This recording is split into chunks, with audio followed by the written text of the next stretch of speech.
All right, thank you all for being here this evening. We're looking forward to our conversation with you all tonight.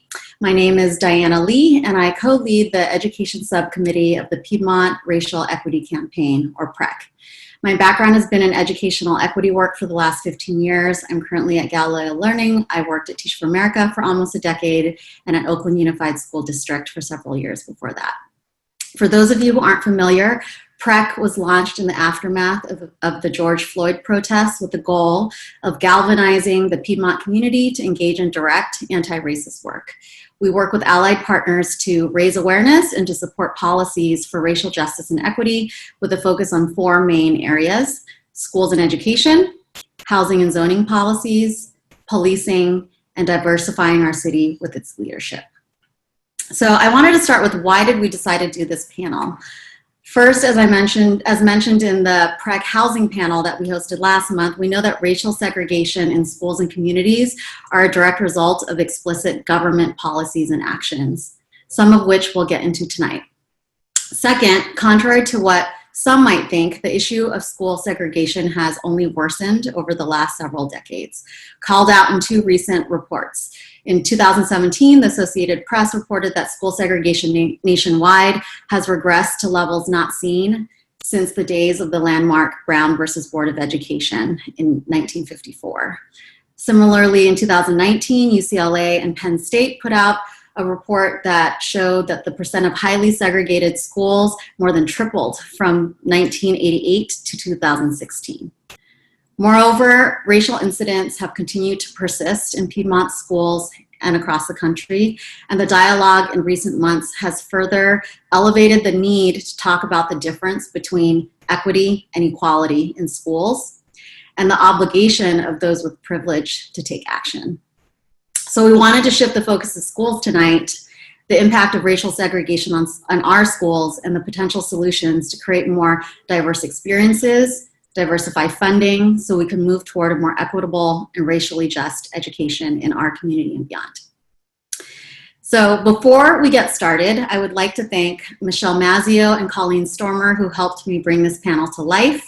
They're going to be helping monitor the chat today, and Amy Griffith and Jill Lindenbaum for their help in getting the word out for a wonderful turnout tonight. And yes, this will be recorded for those who are just joining now.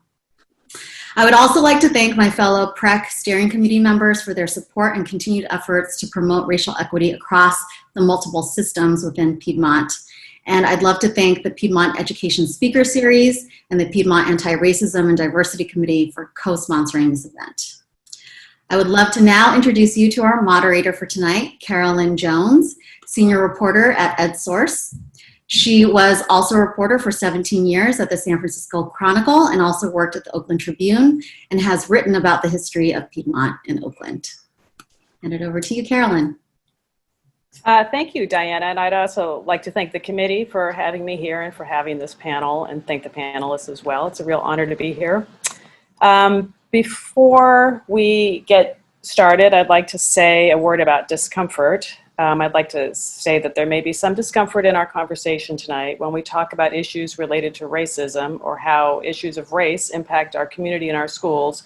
We should expect discomfort and we should embrace it. That's how change starts to happen.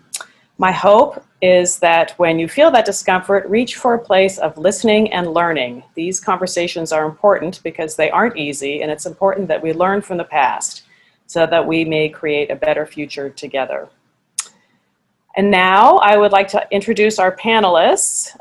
We'll start with Stefan Lallinger, who is the director of the Bridges Collaborative, a national collaborative of education, policy, and fair housing experts, whose mission is to promote diverse, integrated schools and neighborhoods. In fact, they launched their national gathering just last week. Congrats! He was previously the assistant to the chancellor of the New York Department of Education, a principal of a post-Hurricane Katrina K-8 school, a teacher, and a doctoral graduate from Harvard University. He follows in the footsteps of his grandfather, one of the lawyers who represented in the landmark Supreme Court case Brown versus Board of Education. Thank you for joining us, Stefan. Rebecca Sibilia is the founder of EdBuild, an organization dedicated to rethinking the way states fund public schools. The organization generated national headlines, and their research was cited in numerous presidential candidates' education platforms. Prior to EdBuild, she was Chief Operating Officer and Vice President for Fiscal Strategy at Students First, a national education nonprofit focused on increasing demand for a better education system in America, and as Chief Financial Officer for the DC Office of the State Superintendent of Education, where she oversaw more than $1 billion in local, state, and federal funding for schools. And Dorothy Lazard manages the Oakland History Center for the Oakland Public Library. She has hosted popular history programs, curated exhibits, and written articles with a focus on making the East Bay's history accessible to a broader audience. She's been featured in numerous outlets, including Last Chance University, which is a great show if you all haven't seen it yet, the San Francisco Chronicle, KQED, the California Historical Society, and East Bay Yesterday. And on a personal note, Dorothy was one of my favorite sources when I was a reporter at the Chronicle, and she is a real gem in the East Bay who helps shine a light on all the stories that we don't know about. So I'm going to hand it off to you now, Diana. Let's go ahead and get started. All right, well, thanks, Carolyn. I wanted to start off tonight laying a foundation with some historical anecdotes highlighting two things. One, the relationship of Piedmont schools with its neighboring community of Oakland over the last several decades, especially as we talk about diversifying school communities. And two, the impact of racial segregation on Piedmont school culture and student experience. I'll note that there is little documentation that summarizes this history. So I wanted to take this opportunity to share the research that we found. I'll add that this isn't fully comprehensive of every incident or milestone, but it is meant to punctuate some key moments and paint a picture of some of our shared history. I also want to thank Philippe Barandiaran and Megan Bennett, whose research is also reflected here. So let's start. So when we think about our present school system, in which the city you live determines where you go to school, you may assume that this is how it has always been. But in fact, many configurations have existed across the US, in California, and even here in Piedmont. All right, so let's start with the early 1900s. And like I mentioned, in the early 1900s, Piedmont had no high school. So students attended Oakland High and paid a tuition fee.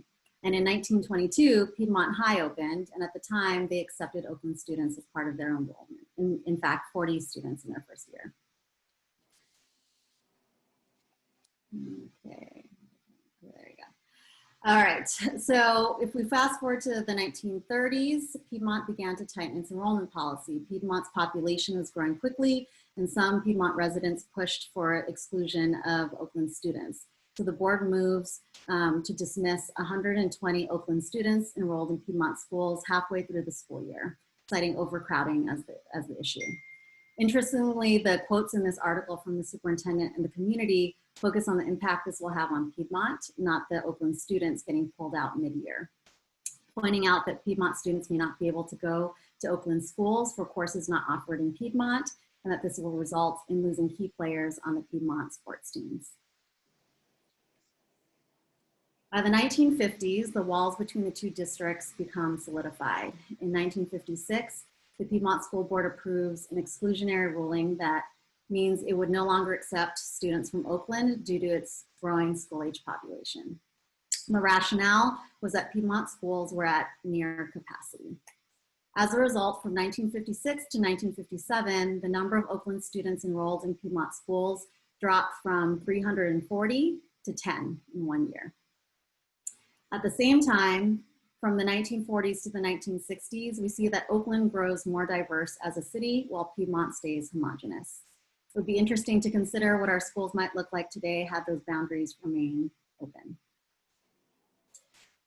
Although the school board voted to exclude Oakland's students in its district in the late 1960s, there's evidence that students in Piedmont were fighting to find new ways to build bridges with their Oakland counterparts. In 1969, 50 Piedmont high schoolers go to a board meeting advocating for an exchange program between Oakland and Piedmont students, citing deep-rooted problems such as racial mistrust that only direct contact is the answer. The PUSD board votes down the proposed exchange program the second year in a row that it does that, after it was approved by the Oakland School Board. The Piedmont board chair says, you kids have plenty of time to get exposure to other atmospheres later, insisting that the business of the school district is an emphasis on academic rather than social goals, and that the majority of Piedmont citizens are against the program. At around the same time, in 1971, the Oakland School Board agrees to allow Piedmont students to attend Oakland continuation high schools, despite still rankling over past actions of the Piedmont board and school board members vocalizing strong criticism of Piedmont's lack of reciprocity. What all these data points show us is that while Oakland and Piedmont started out collaborative across their districts, over time, Piedmont made decisions that further closed itself off as a school community and perpetuated exclusionary mindsets. In addition, an important point here is that Piedmont students recognize the problems of their own isolated experience, but at the time, the adults did not want to address or accept this issue.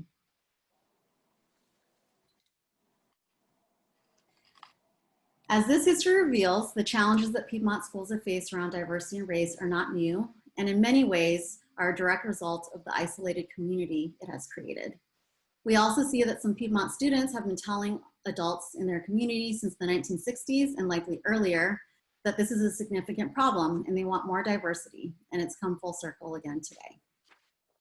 I want to take a quick minute to highlight a few key moments in Piedmont schools in terms of race and school climate that illustrate this.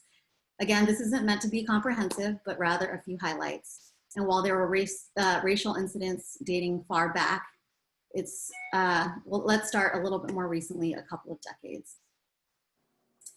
So in 1995, PUSD's Diversity Committee is founded with the help of the Piedmont Asian American Club to support minority students. At the same time, we note that the Caucasian Student Union at Piedmont High exists, and at the time, the school was 70% white. In 1999, racist graffiti was found in the school bathroom, including Black and Asian racial slurs, and a statement that people at Piedmont High will die. The principal and some Black students described the subtle racist attitudes at the school as creating tensions. In 2002, the Piedmont, at the time called Piedmont Appreciating Diversity Committee, now called the Piedmont Anti-Racism and Diversity Committee, was formed when PUSD's Diversity Committee had disbanded a couple years later. A year later, the Caucasian Student Union's charter was revoked because one of the members wore a Confederate flag belt to school. If we jump to more recent years, the PUSD Diversity Club forms in 2017, initially as mostly staff, but now has evolved to primarily student-driven as a means to support diversity in its schools. At the same time, around those years, several racist incidents continue to persist. News outlets covered PHS's, there were racist, anti-Semitic, and homophobic incidents that were brought to light, highlighting persistent challenges of inclusiveness. This included calling students the N-word, a dance formation in the shape of a swastika, and a Hail Hitler salute in hallways. If we jump to 2020, our present day, racist incidents continue to persist from elementary to high school. The Reporting Racism in Piedmont Instagram account was created this year, documenting racist incidents in Piedmont schools. Some of these accounts are so powerful and speak for themselves that I'd like us to take a minute to read to ourselves some of the few incidents that have been reported from this account.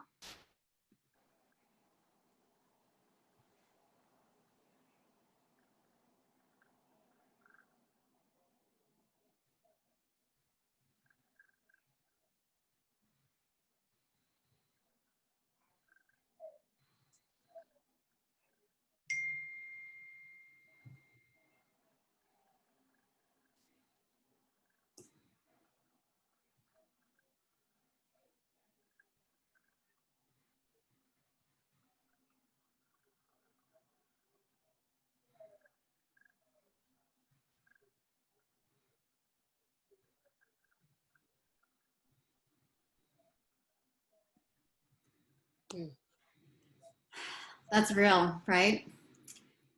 In addition, we see the emergence in 2020 of several student groups in response to George Floyd and these persistent issues of racism and lack of inclusion, advocating for change and racial justice.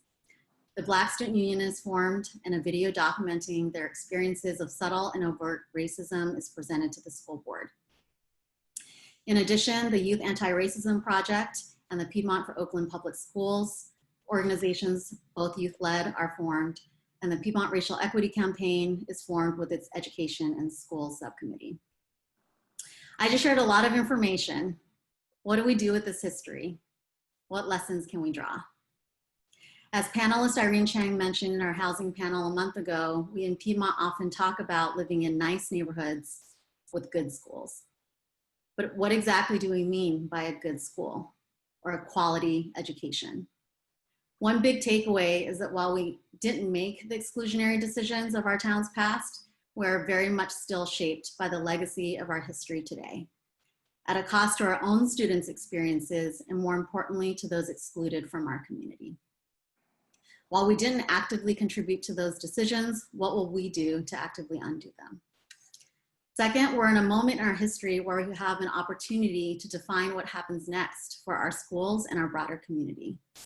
With enrollment declining as a local and statewide trend for the next several years, and options like our inter-district transfer policy and more available, there's an opportunity to think creatively about how we might take steps small and big to both diversify our school community and change our school climate. We objectively also hold a lot of privilege in our community, both with wealth, but also power, networks, access. How will we use this to help others? And lastly, we have a lot of activism and energy coming from our youth leaders. And recently, our school board just passed a comprehensive racial equity board policy that is ready to get implemented. There's momentum to support real progress. What will we do? With that, I'll hand it over to Carolyn for our Q&A.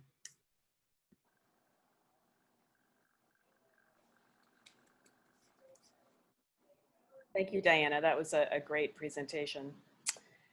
So let's start with some basic questions and then we can kind of go deep. I'd like to start with Dorothy.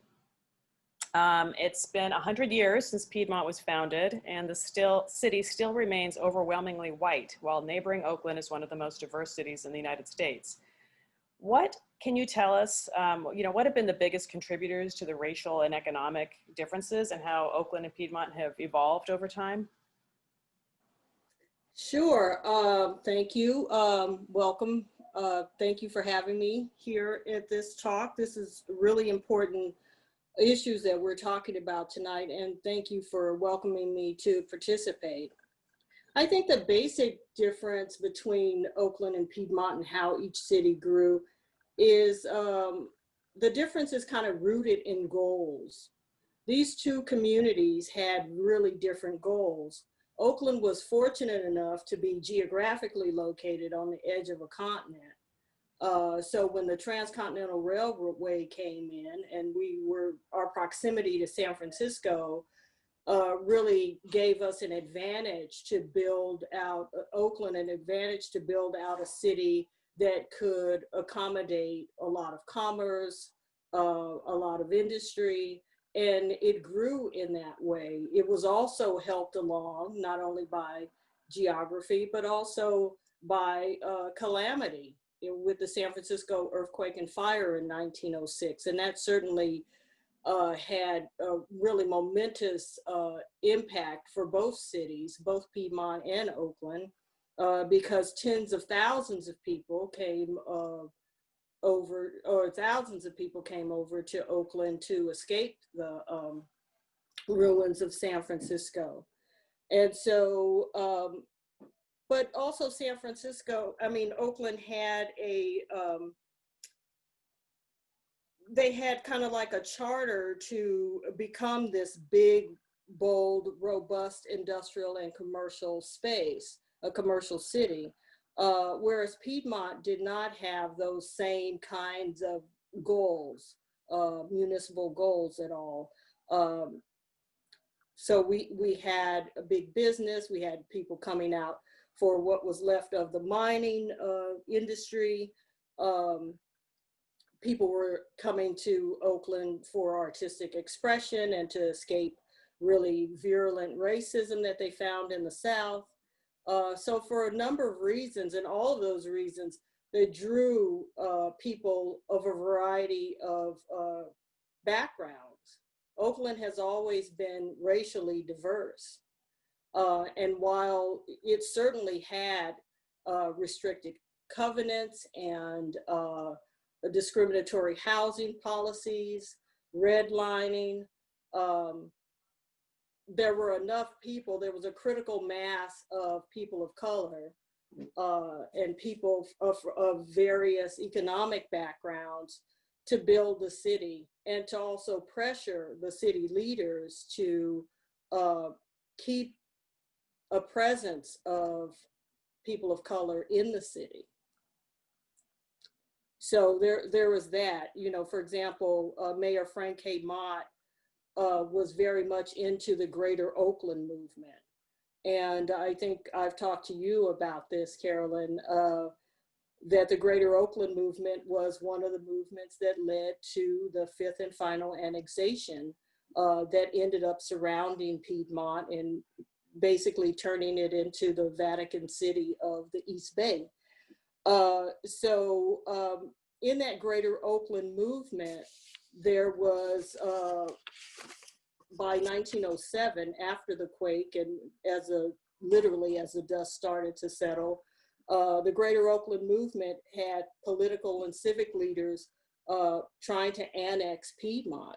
Piedmont, on the other hand, got its act together and incorporated in 1907, as many of our guests tonight know, after an attempt by Oakland to annex it along with several other neighboring communities. And these were all small bedroom communities, or they were listed in our street directories as suburbs of Oakland. And what I'm thinking of are Claremont and Fruitvale and Diamond, Allendale, Melrose, Fitchburg, and Elmhurst. Now these are, for most of us, they are neighborhoods now, but they used to be unincorporated communities, as Piedmont was. And in 1907, after a really aggressive, what was perceived as an aggressive land grab, Piedmont residents started to talk about incorporation versus annexation. They didn't want to be annexed to Oakland, and they wanted to keep the community small. And they wanted to keep it, and also because of its location, they wanted to keep it residential as opposed to industrial or commercial. And also, getting back to geography, it didn't lend itself to an enormous amount of industry anyway because of where it is. And then they also, from the start, kind of had restrictions in the early decades of the city on zoning restrictions that kind of limited the types of housing that could be built, not much multifamily housing, restrictions on that, restrictions, as Diana said, on who can attend the high school, which came later in the 1920s. The cost of living was pretty high comparatively to the cost of living in Oakland. So Piedmont had really different goals. And I think that is kind of at root of how the two cities evolved. Certainly World War II had an impact because now tens of thousands of people flooded into Oakland, and it became a much more populated, much more ethnically diverse. And it was this big kind of teeming industrial space that doesn't lend itself to being a bedroom community. And I should just say this too, cities rely on that kind of dynamism and energy and cosmopolitanism, where you get a lot of different people coming in and adding to the, this kind of multicultural mix. And most port cities have that. Thank you, Dorothy. That's really interesting. Yeah. Stefan, I wanted to ask you, in addition to what Dorothy just said, I mean, what are the biggest drivers of school segregation generally, looking at kind of predominantly white communities, and especially in a community like Piedmont? Sure, Carolyn. And again, thank you everyone for having me. I'm excited to be here and engage in this exciting discussion tonight. It's a really good question that has a lot of layers to it. And the first thing I would add is that this is not just a race issue. This is also a class issue. And so what I would say is, trends from across the country are one of the biggest drivers of segregation in areas that are predominantly white and remain so, and areas that are predominantly middle and upper class and remain so, is that folks have inherited a set of structures and policies that were created deliberately to exclude people of certain races and of certain classes. As the inheritors of those policies, either one, don't know the history of those policies, which is why I thought, what Diana shared at the beginning was so powerful, or B, do know the history of those policies and how they came to be, but don't feel that they sort of have any ownership or any obligation to change those policies, or third, do understand the racist and discriminatory legacy of some of these structures and policies, but as individuals, don't really know where to start. Don't quite know what to do with that information. So there's a number of reasons why these systems continue to get perpetuated. But it is really important for us to be clear, and I think there's a great book, if folks haven't read it, by Richard Rothstein called The Color of Law. And the book is so great because if you ever had any doubt that segregation in this country, housing and educational segregation, was purposeful, was deliberate, and was perpetrated by all levels of our government, local, state, and federal, he lays out in a very methodical way with clear examples. There's a whole chapter dedicated actually to Stockton, California, that I think is quite instructive. That these were policies that were created specifically with the purpose of segregating people and keeping people apart. So that's one thing. The other thing I would point to is, we as a society have a really problematic understanding of what it means to have a quality education. And we put far too much emphasis on standardized test scores. Not that those aren't important. Those are important. But we fundamentally misunderstand what actually makes a quality school and what makes a quality schooling experience. So when we overemphasize testing, for example, we think about just the output. What are students producing when they're at the school? But we don't really pay attention to how students came into that school. So if I came in the 99th percentile as a freshman and I leave in the 99th percentile as a senior, what really was the value add of the school? And so it's not, you can't just think about the overall test scores that students are producing as the ultimate measure of quality. We have to think about a number of other factors in addition to student achievement, which also include, you can't be successful in the 21st century in the United States if you don't have the ability to talk to, understand, and work with people who look different than you do, who come from different places than you do, have different life experiences than you do. That's just a fact of life.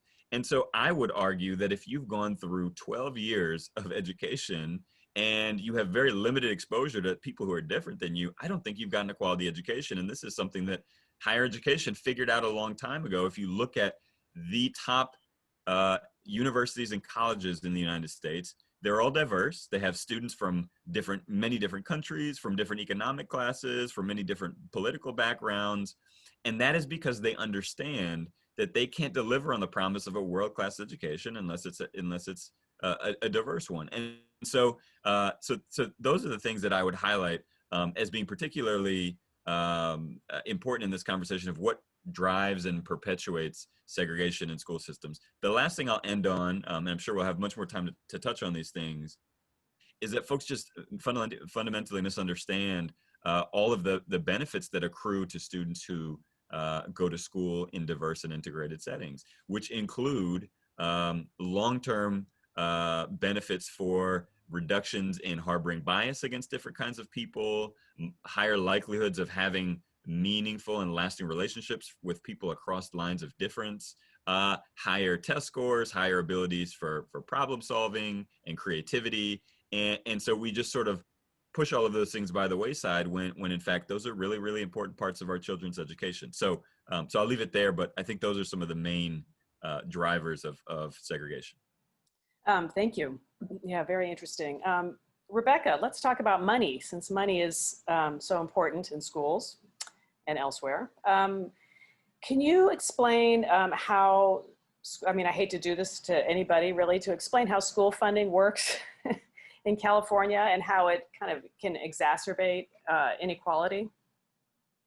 And how does it benefit communities like Piedmont? Yes, so happy to drill into California specific, but there's one guiding principle that kind of builds on what Dorothy and Stefan have both kind of talked about, which is that what we basically did in the United States is we created incentivized communities, right? So we incentivized and forced decisions about where people would live. And then we built an education system on top of it that not only assigned students to schools based on that, but also funded them based on where they lived. And so what you have now is you have a system that is sitting on top of decisions that we made in the past, that is an active system that is determining where students go to school, but also how much money their schools have. And I'll tell you that the reason for that is because largely our school system and our school funding is built on property taxes. And so there is an incentive, an inherent incentive throughout the country, and this is certainly true for California, but it is true throughout the entire US, to keep your borders as small as possible, because you're going to keep all of your wealth in and all of the other kids out, right? You're going, and look, this is, you can't blame parents and communities for this. And I'm grateful that 193 people have come here to have this conversation.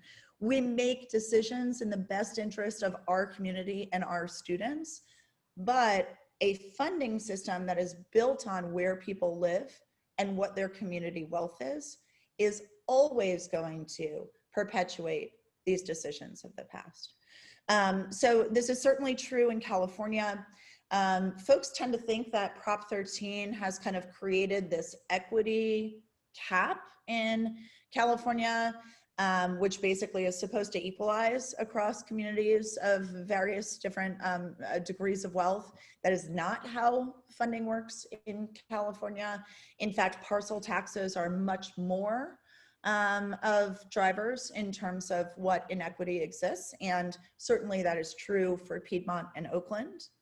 I think the reason that I am here is because I'm sure that you guys have seen the map, but Piedmont is a concentric circle inside of Oakland that is very unusual, but not just singular to California. There are 180 school districts in the United States that I call donut holes. They are school districts that exist entirely within another school district. And so when you look at something like that on the map, you have to ask the question, why in the world would there be a circle drawn within a circle that determines what a school district looks like? And the answer comes back to these twofold problems. It determines where kids go to school, and it determines how much money those kids have. So I'm happy to drill in if anyone wants to get really nerdy on how school funding in California works. But I think that if we just start the conversation with the idea that the entire system is built on top of property taxes and property wealth, certainly California is not unusual and incentivizes that, then we can talk about, I think, really and truly and honestly why those borders exist and what they do to perpetuate the problems of the past. Thank you, Rebecca. Stefan, your organization put out a report in July that calculated the level of investment needed to lift up every student in the country that is currently falling behind. The conclusion was that the funding gap for Oakland School District is $11,000 per pupil and no gap in Piedmont. Can you, what does this tell us, I guess? Sure. I mean, it builds a lot on what Rebecca was saying. So first, just what was the report designed to do?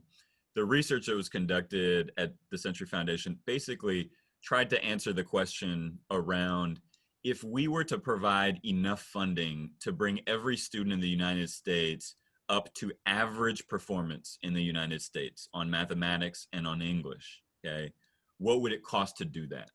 And so that was the premise of the report.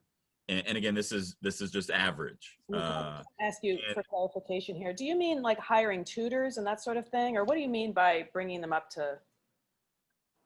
Well, so this actually gets to the heart of the matter, which is this is the amount of money that the school district would need, and so what do we mean by that? Well, different students, depending on your background as a student, you might require different levels of investment in order to achieve that outcome.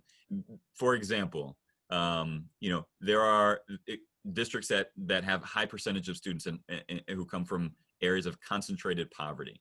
And what the research shows is that the level of investment required, because there are so many, if you think about a student who comes from an area where there is concentrated poverty, and you think about all of the endemic issues that exist that we then as a society and that student and that family need to combat as a result of those circumstances, it requires a higher level of investment than, say, a student who never has to think about being hungry, who never has to think about being homeless, who is able to read before they even get to kindergarten, so forth and so on. So that's what the premise of the research was. And it's interesting, if folks are interested, you can go to tcf.org and you can take a look at the map across the United States, which shows, it's color coded to show where are the school districts where that level of investment already exists, where are the school districts where that are way underfunded, and to your point, Piedmont on that map shows up as, there's no deficit there. In Oakland, the deficit is $11,000 per pupil. And it builds on what Rebecca is saying, in that in the way our funding is set up in the United States, largely wealthy areas have student bodies that will require less resources from the school district to achieve that academic outcome that the Century Foundation set for the research. But ironically, they have more resources in their school district, and vice versa. School districts that have many more students who come from areas of concentrated poverty tend to have much fewer resources. So it's just the opposite. What is happening is the opposite of what needs to happen, which is we need to be investing in low-income areas. And better yet, I would sort of like flip the question on its head. We need to rethink why we in the United States of America, as a matter of policy, have decided that it is a good idea to have schools and school districts where the overwhelming number of students are wealthy, and other schools and school districts where the overwhelming number of students are low-income students. It just doesn't make sense from a policy standpoint. But that's the basis of our school funding system. And so my solution, in addition to making sure that there's equal funding, would be to say, let's break down the barriers and let's not have extreme concentrations of poverty and extreme concentrations of wealth. It just doesn't make sense. Yeah. A question for Dorothy. When we talk about diversifying our schools, we also mind diversifying our teaching staff. In the well-respected 1619 project from the New York Times, one of the essays talks about the difficulty of effectively telling the story of slavery in this country, in part because of the lack of diverse perspectives and understanding by our own educators, which in the US are 80% white, and in Piedmont, 83% white. Can you talk about the importance of having a diverse teaching staff at school, especially when it comes to teaching history and other subjects? Yes, I can. It's immensely important to basically teach a history that represents who we are as a people. I went to school in the Oakland public school system, uh, where at that time there wasn't a whole lot of information about Black history at all. But I was in that generation that was just starting to get um, African American history kind of embedded into the curriculum, because at the time the Black Arts Movement was happening, the Civil Rights Movement was happening, and so things had just started to turn. um, I can't tell you how important it is to have a teacher who looks like you, which I didn't have until I was in 7th grade. I can't tell you how important it is to have some representation of any kind of historical profile that represents your people. For me, I can speak to it both as a student who went through a certain amount of my K through 12 education without any reference to African Americans, except, you know, Martin Luther King. There'd be like a few, Jim Beckworth when we moved to California, uh, but not much else. It shows lack of understanding. You don't get to build as a student um, self-esteem when you don't see yourself in your curriculum.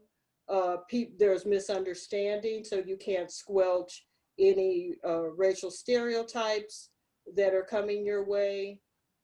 The power that you get from a teacher who is not only a knowledgeable person, but an authority figure, uh, those kinds of role models for kids of color are really, really important. It tells you that you could be welcome into a profession. It tells you that there is basically space for you in academia. You learn about the different professions and so forth. And so it's really has always been really important for um, kids of color to see themselves in their education. And having teachers who understand your culture, maybe speak your language, uh, have respect for your culture, that's really, really important. And it doesn't have to be a person who is of your race. You know, it could be, you know, a Filipino teacher and a Black student, but somebody who kind of understands what you're going through as a person of color. That also helps. And, you know, I learned a lot about Japan from a white teacher when I was in 4th grade, who was teaching me about the Spanish missions. And so a lot of research has been done on the importance of having uh, a representation in both the curriculum and in front of the classroom. So anyway, Yeah, that's thanks. what I want to say. And now for the $1 million question for all three of you. Can we just give 3 concrete steps from a school's perspective that Piedmont can take to diversify its schools, create more racial equity, and support educational equity for our broader community? Let's start with you, Rebecca. Oh man, I was just answering a question that I think I can probably get to here. So look, here's the big picture, right? I'm the girl from New Jersey that you guys just like pull in to rebel rouse and talk about how things are just terrible throughout the country. But here's the big answer systemically throughout the US is to broaden borders. So the broader the border, the more we can share wealth across communities. So putting aside the idea that we should be integrating schools, which I think is why everybody is here to have this conversation to begin with, but let's put that aside. And let's just say that the first step is to make sure that all schools have the money that they need in order to educate the students that they have. Then the answer has to be to start to shake loose this locally governed wealth, right? So the answer is to broaden borders. That can happen systemically, and if that happens, we ran a report. I'm going to pitch edbuild.org. There's a report out there that just poses the question of what would happen if every school district or every state in the country were to go to county-based tax jurisdictions. What we found is that, especially in California, this is true, 3/4 of kids that are low income and non-white would get more money, but 2/3 of all kids would get more money. And so this is like this is the solution. The solution is bigger tax borders, but let's assume that that is well beyond what any of us are here to talk about today. The shorter answer is to start thinking broader about what neighborhood and what community looks like. And so we don't have to be forced into sharing money based on what the state of California says our borders are, right? We're raising money all the time for lots of different initiatives and lots of different kind of unique things, particularly PTAs and things that I know everyone here is already investing in. So the idea of sharing that money across a border, you can take the first step in kind of showing the state what should actually be happening, and you can do it willingly and voluntarily, and you can set up a situation by which you're just sharing money across borders. And so my answer is the overall systemic solution is bigger borders, assuming that we're not going to get there for the next, maybe in my lifetime. The answer is to first start taking the step yourself and to show that those borders can be permeable by sharing whatever wealth we can share, right? So that's my Pollyanna view of the world. Thanks, Stefan. What do you think? Sure. Well, I mean, I think there's a couple of things I would say. You know, from an integration standpoint, you're somewhat limited in your options if you're going to continue to think about Piedmont and Oakland as separate places, which I think is part of what Rebecca was getting to. But assuming that we want to think on a smaller scale, although I had heard that there are folks who are asking people what they think about you know, joining forces with Oakland, and that's actually a real thing. But let's put that aside for a second.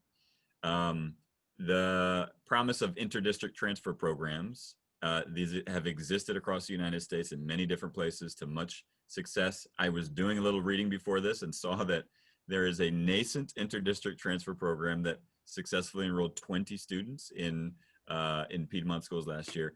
And, you know, that's a start, but that is a drop in the bucket.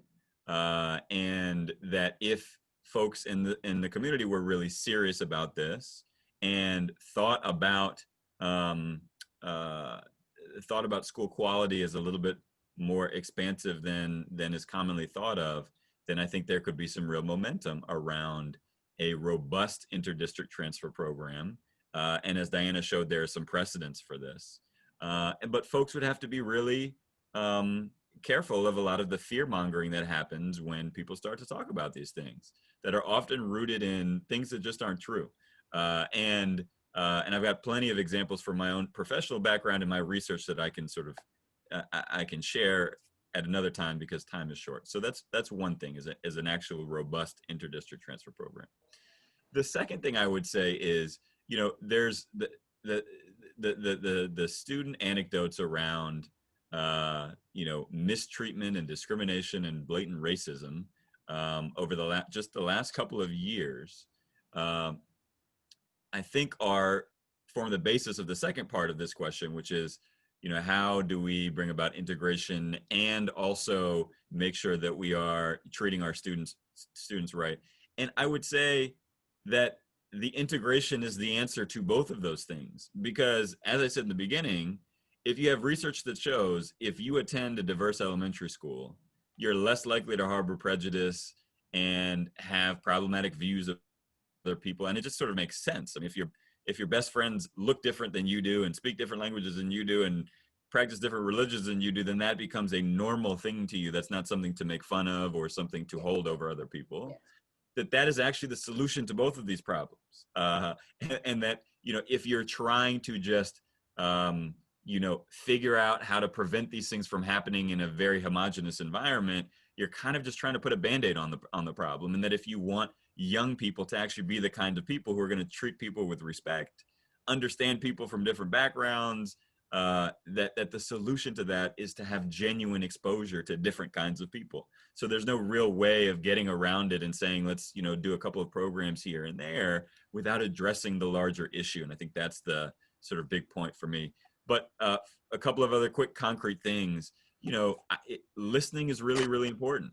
So what are people of color who attend Piedmont schools saying about their experiences? Are there regular surveys? Are there regular conversations? And that's really the place to start, rather than other folks sort of coming up with things that we should be doing. It's the listening, and folks will often very quickly tell you what it is that they need to have a more successful experience. But I think you can't, again, you can't avoid the big issue, which is how do you actually make the experience more diverse and a richer experience in 2020 in the United States, in a multicultural, pluralistic society where, it will benefit everyone to be a part of that kind of environment. Yeah, absolutely. And welcoming too. How do you make a school more welcoming? Dorothy, what would you add? Well, I would certainly add some academic or extracurricular joint programs with students across the different school districts. I'm just remembering there used to be a number of music programs that would welcome Piedmont students in decades ago, but it was an opportunity to give students, instead of just this one field trip where you go and see how the other half lives, but you're grouping students together based on common interest or common concerns, whether it be the environment or social justice or a creative pursuit or urban planning or politics or whatever. But it could be like an extracurricular club or something, and it doesn't have to be necessarily this particular high school versus that particular high school, but just maybe an East Bay club for kids with common interests or concerns. Enough can't be said about the importance of the sustained importance of diversifying curriculum. Seeing oneself in the curriculum, seeing other people in your curriculum so you can have a better understanding, and just being committed to preparing Piedmont students for this multicultural, polyglot world that they're going to enter and most likely lead in some way. We can't keep telling our history, for example, from the same perspective that we've been doing, where, it's a white male privileged perspective. What do other people think about whatever, I would also add teacher training, and this gets a little bit into policy making, but teacher training is really important, building awareness of implicit bias around race and gender issues, and making that training mandatory. I think it would be a really helpful thing. Having a diverse faculty.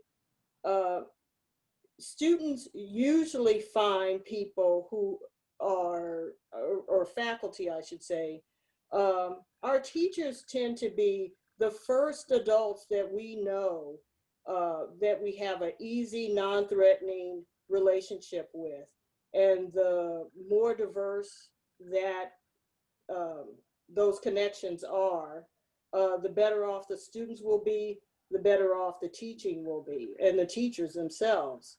There are first encounters with these adults from different backgrounds.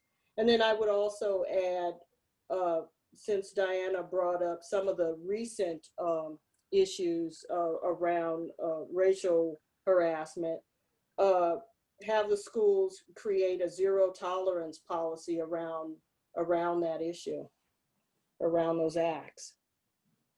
Yeah, thank you. All great ideas. We're now going to open it up to questions from the audience. Our first question, Piedmont, this is probably a question for you, Rebecca.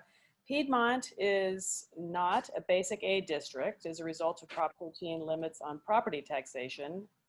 Under the local control funding formula, Oakland actually receives more state money per student than Piedmont. The Piedmont parcel tax brings Piedmont's per student funding up to still inadequate but better levels. All California school districts are underfunded, is the point that the listener is making. Would you like to talk about that a little bit? Yeah, so I would concur that California, in the scope of the United States, is underfunding education. So I can take that answer and put that to bed. Yes, all schools in California are underfunded, but I think, you wouldn't have these folks here if we didn't think that schools were generally underfunded, right? But let's talk about this issue between Piedmont and Oakland, because I think it's an important one. What a lot of people hear when we talk about equitable funding is that everyone gets the same amount per student. But that's not what the state has said that we need to be funding in terms of schools, and that's not what the state's policy is. So what the state's policy is that schools and school districts that are serving a higher number of students that have higher learning needs, like low-income students or English language learners or special education students, should be receiving more money for their education. And whether that comes from the state, whether that comes from the locals, or whether it comes from a mix, the state's policy is that these students need more money in order to succeed. So what's happening with LCFF is that the state is sending more money to Oakland, because I'll give you the numbers. Oakland has 75% of their kids are free and reduced price lunch. Piedmont is 2%, right? So we're talking about communities that are so vastly different that the state has said Oakland schools need more money in order to get kids up to the same level. What's happening in Piedmont is, in order not to fall behind in the perception of equal funding, those parcel taxes keep getting increased in order to get to the perception of equity. So there's two different definitions of equity. I would challenge folks to walk away thinking about equity from the perspective that equity means how much money it's going to cost in order to get all kids to the same learning block, to the same learning level, rather than making sure that all kids have the same amount of money for their schools. If you think about it more in terms of LCFF and what the state was trying to do in terms of its funding policy, what you would hear is that Oakland schools probably need more money in order to serve their kids because their kids have higher learning needs. So when you see equity that comes from parcel taxes in Piedmont, a lot of other people see that as compounding advantage. Thank you. Here's another money question. 10 years ago, this is from the viewer. 10 years ago, when my kids were in the schools, the story was that the property taxes, except parcel taxes, go to Sacramento, and in Sacramento, they divvy it all up. And Oakland schools often got more per pupil than Piedmont. When did a change occur that cities get to keep all their property taxes to use for themselves?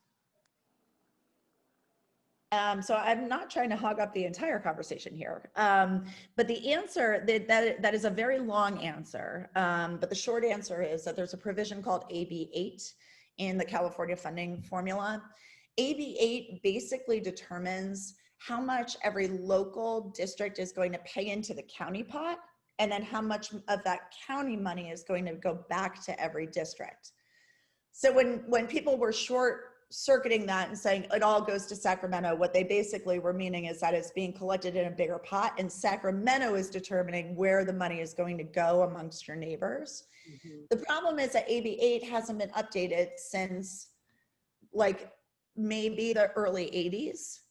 And so where the money is going and who's paying into this local funds pot is all kinds of skewed. I mean, take Prop 13 and magnify that by 20, and you'll get how skewed this particular provision in California's local funding law is.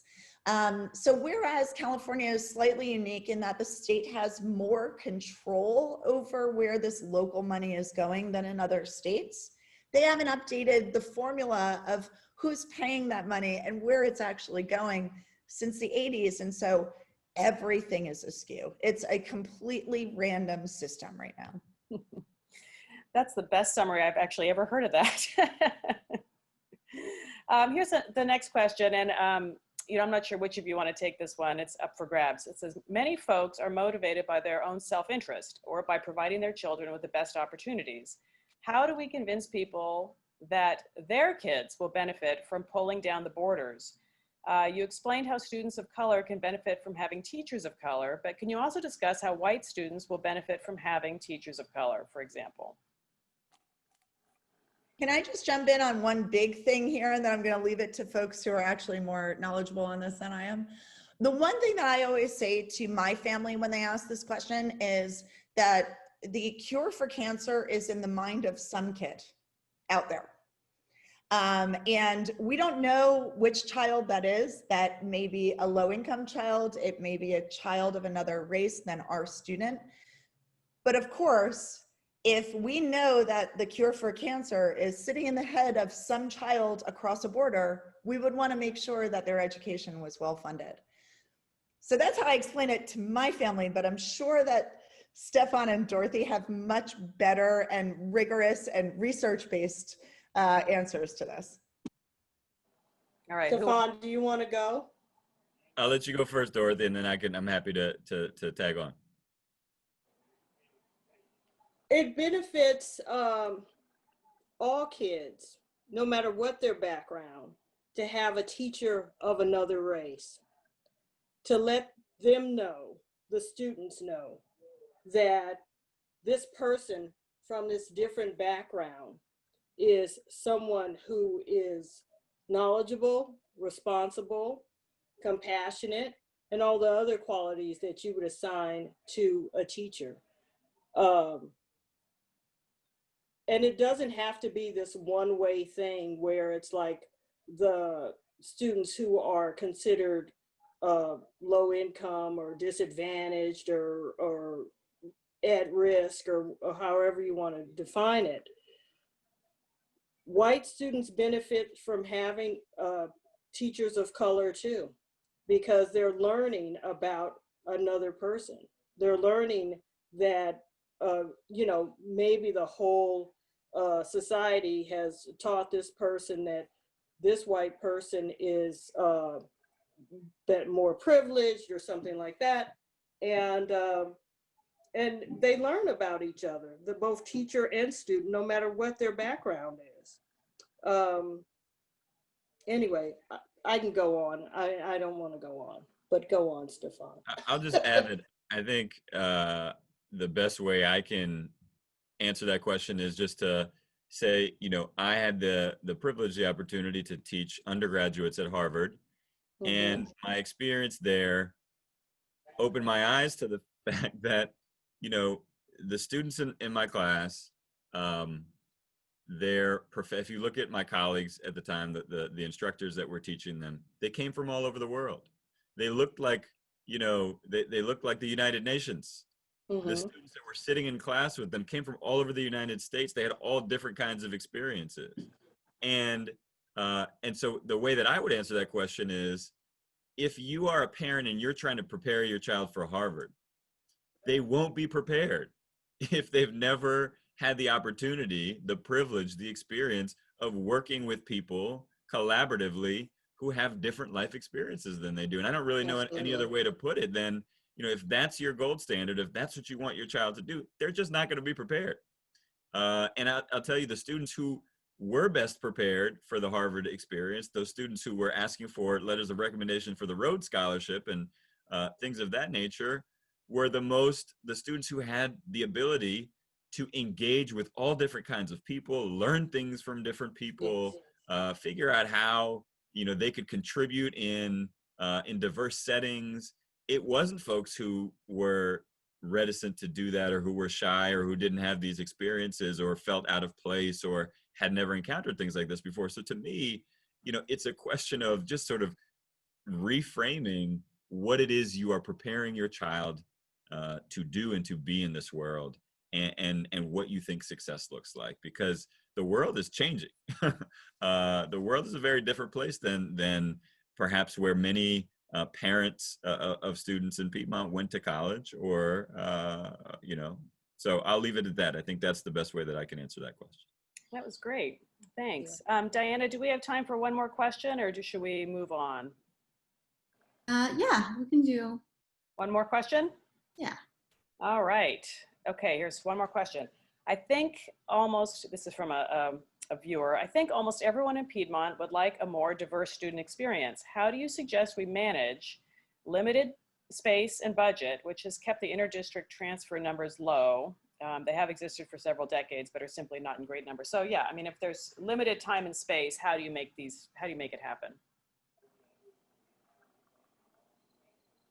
Certainly not an expert on Piedmont, so I can't, get into minutia. And I'd be happy to, this has been a very interesting conversation. I'd be happy to learn more and offer more concrete examples. But there are examples of places all across the country that have innovative and creative ideas around starting new magnet schools that are jointly controlled by districts, by starting new programs that bring in, alleviate these funding issues because you're bringing in more students. And so the constraints that sort of seem to like be most obvious to the eye, if you dig a little bit deeper and you think about creative ways to overcome them, they often aren't constraints at all. It does require outside of the box thinking. Obviously, if this were an easy solution, it would be done already.